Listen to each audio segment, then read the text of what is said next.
일단 사건을 끌어오고 일단 고객을 끌어온 다음에 결과에 대해서는 책임지지 않는 그런 구조. 그거를 공장형 사무실이라고 하고요. 공장형 사무실에 맡기면 문제점이 뭐냐?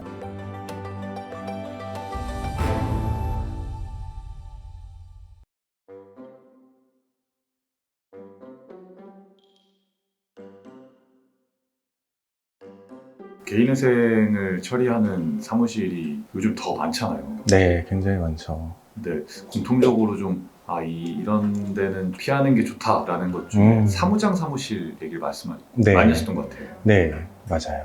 근데 그걸 어떻게 알 수가 있나요? 일단 사무장 사무실이 뭐죠? 일단 사무장 사무실은 변호사는 이름만 빌려주고 사무장이 실질적인 영업과 관리도 하는 사무실을 말하고, 조금 더 익숙한 사무장 병원이라는 것부터 말씀을 드릴게요. 의사가 아니고서는 병원을 세울 수가 없어요. 그런데 우리가 아는 병원 중에 보면은 굉장히 화려하고 인테리어에 돈도 많이 투자한 것 같고 광고도 많이 하는 병원이 있을 거예요. 그런 병원이 전부가 다 그런 것은 아니지만 일반인이 자본을 투하를 하고 월급쟁이 의사를 대표로 앉힌 다음에 운영하는 병원들이 있어요. 그런 데를 사무장 병원이라고 하고, 그런 곳은 의료법에 의해서 처벌을 하고 있습니다. 변호사도 마찬가지예요. 변호사가 아니면 변호사 사무실을 차릴 수가 없어요. 범죄 조직에 좀 연루가 되어 있었던 분도 있고 아니면 경찰에서 퇴직하신 분도 있어요. 그런 분들은 사건을 잘 끌어올 수가 있는데 변호사 자격증이 없으니까 직접 사건을 하지는 못해요. 변호사는 이름을 빌려주고 이 사람들은 사건을 가져와서 또 변호사를 뽑아서 그 변호사에게 일을 시키면서 사건을 처리하는 사무실, 그런 곳이 사무장 사무실이에요. 개인회생 분야에서도 이러한 사무장 사무실이 있고요. 사무장 사무실 같은 경우에 가장 큰 특징은 변호사는 이름만 빌려주기 때문에 변호사와 직접 상담을 하거나 아니면 소통을 하는 것이 불가능하다. 그리고 이 사무장이 떠나면은 사건을 처리할 수 있는 인력이 그 변호사 사무실에 남지 않는다. 상식적으로 보면은 직원이 사무실을 떠나면은 그 사건은 처음에 맡았던 변호사가 맡아서 끝까지 책임지는 게 당연하잖아요. 그런데 이거를 책임을 지지 않거나 가끔 그래도 좀 양심이 있는 경우에는 옮겨간 사무실에 다른 변호사 명의로 사건을 처리해줘요. 그거는 그 조직 자체가, 사무장의 조직이 한두 사람으로 이루어진 게 아니고 상담부터 해서 작성까지 모든 직원을 같이 자기가 고용해서 움직이기 때문에 가능한 거죠. 업계에서는 공장형 사무실이라고 표현을 하더라고요. 이 용어는 조금 냉철하게 바라보면은 사무장 사무실이 일반적으로 되어 있기 때문에 사무장들끼리 공장형 사무실이라는 개념을 또 맞는 걸로 보여요. 사무장이 이 일을 하는 거는 당연하고, 그런데 사무장 중에서도 이거를 공장형으로 굴려서는 안 된다. 우리들이 이렇게 일을 하는 거는 업계에서 업무의 특성상 허용되는 것이지만 아무리 그래도 이거를 공장식으로 마치 제품을 찍어내듯이 사건 각각의 어려움을 이렇게 풀려고 하지 않고 찍어내듯이 공장형으로 풀어서는 안 된다라는 것을 비판하면서 이 업계에서 만들어진 용어 같아요. 공장형 사무실. 이게 개인회생 업계랑 형사 변호사 쪽, 그쪽, 그리고 성형외과도 좀 그런 게 있는 것 같아요. 공장형으로 일단 사건을 끌어오고 일단 고객을 끌어온 다음에 결과에 대해서는 책임지지 않는 그런 구조. 그거를 공장형 사무실이라고 하고요. 공장형 사무실에 맡기면 문제점이 뭐냐? 될 사건은 어차피 돼요. 그런데 안 될 사건이나 잘못 처리하면 안 될 수도 있는 사건, 이런 사건 같은 경우에는 무작위로 사건을 수임하기 때문에 결과에 있어서 기각당하는 일도 발생할 수가 있죠. 추가로 무작위로 수임할 수밖에 없는 그 구조에 대해서 또 말씀드리면은, 이러한 공장형 사무실은 대체적으로 수임하는 사람 따로, 사건 처리하는 사람 따로 이렇게 나누어져 있어요. 사람이 나누어져서 업무가 나누어져 있는 건 당연한 건데, 제가 말하는 따로라는 말은 뭐냐면은, 이 사건을 상담해서 수임한 사람은 나중에 서류를 쓰는 사람이 사건을 처리하다가 문제가 생겨서 의뢰인과의 소통에 문제가 있어서 상담 직원한테 내용을 확인할 수가 있어야 되거든요. 소통이 되고. 그런데 이러한 소통이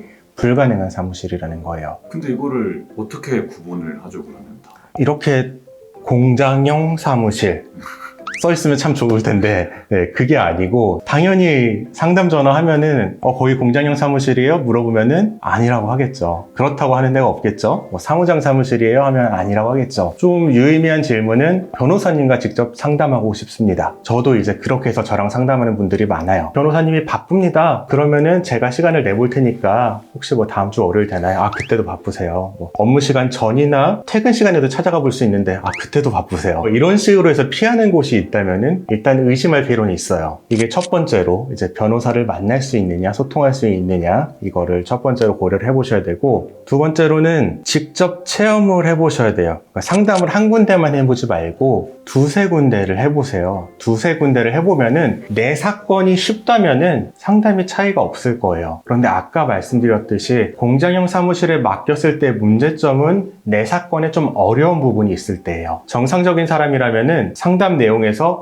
이 부분은 조금 문제가 될 수 있어서 변제 금액이 이렇게 올라갈 수도 있습니다 라고 상담하는 게 정상인데, 세 군데 중에 두 군데는 그렇게 답변할 때 한 군데에서는 이 변제액은 이렇게 됩니다 라고 하고 전혀 그 쟁점에 대해 언급을 안 하는 경우, 쟁점에 대해서 언급을 하고 이런 가능성도 있지만 저희가 낮춰드릴게요, 이거는 당연히 가능한 거지만 언급도 안 하는 거는 사건을 수임하려고 무리하는 거일 수밖에 없거든요. 그렇기 때문에 두 번째 공장형 사무실 구분하는 방법은 세 군데 이상 한번 상담받아 보시고 내 사건에 대한 의견을 들어보시고, 딴 데서는 문제가 된다고 하는데 언급도 없는 곳, 그런 곳은 좀 주의하시라. 두 개 끝인가요? 세 번째.